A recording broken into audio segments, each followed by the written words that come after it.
ನಮ್ಮ cameraman move ಮಾಡಿ ತೋರಿಸ್ತಾರೆ. ಈಗಷ್ಟೇ ಹೊರಗಡೆ ಬರ್ತಾ ಇದೆ ಒಂದು ಕಾರು, ಅದರಲ್ಲಿ ನಾಗೇಂದ್ರ ಇದ್ದಾರೆ ಅಂತ ಹೇಳಲಾಗ್ತಾ ಇದೆ. ಇದಲ್ಲ ಹಿಂದಿನ ಕಾರಲ್ಲಿ ಬರ್ತಾ ಇದ್ದಾರೆ. ಸಿಎಂ ಭೇಟಿ ಮಾಡಿ ಬರ್ತಾ ಇರುವಂತದ್ದು.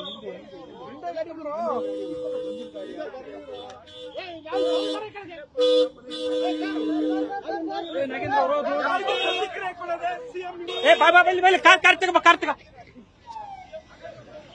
ನಮ್ಮ ಕ್ಯಾಮ್ರಾಮನ್ ಮೂವ್ ಮಾಡಿ ತೋರಿಸ್ತಾರೆ. ಈಗಷ್ಟೇ ಹೊರಗಡೆ ಬರ್ತಾ ಇದೆ ಒಂದು ಕಾರು, ಅದರಲ್ಲಿ ನಾಗೇಂದ್ರ ಇದ್ದಾರೆ ಅಂತ ಹೇಳಲಾಗ್ತಾ ಇದೆ. ಇದಲ್ಲ ಹಿಂದಿನ ಕಾರಲ್ಲಿ ಬರ್ತಾ ಇದ್ದಾರೆ. ಸಿಎಂ ಭೇಟಿ ಮಾಡಿ ಬರ್ತಾ ಇರುವಂತದ್ದು.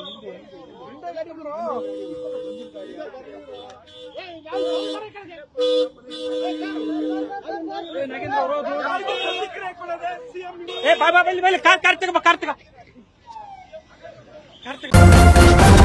ನ್ಯೂಸ್ ಫಸ್ಟ್ ನಿರ್ಭೀತಿಯಿಂದ ನಿಮ್ಮ ಪರವಾಗಿ.